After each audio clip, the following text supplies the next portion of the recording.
परम प्रेममय श्री श्री ठाकुर अनुकूल चंद्र को देशबंधु चित्तरंजन जीवन सर्वस्व भाव ग्रहण करने पर 1925 मसीहा जून 16 तारिख में मात्र 55 वर्ष बयस दार्जिलिंग ठारे शरीर त्याग करते। किंतु दार्जिलिंग जीवा आगु 11 मे 2 दिन धरी से ठाकुर पाखे पावना आश्रम रही।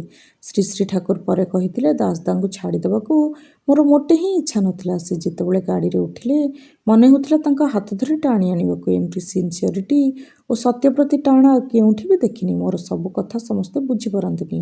मु अशिक्षित लोक ठीक भाव सबुटा बुझे कहीपे ना, किंतु दासदा मोर आकार इंगित सब बुझी नेउथिले एवं सेमती भाव चलुथिले।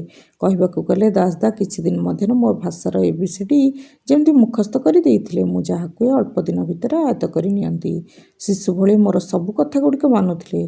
प्रकृत में सब दिगरु समस्त अनेक बड़ ई मनीषटीर इष्टनिष्ठार गभीरता थिला खूब अधिक। जय गुरु।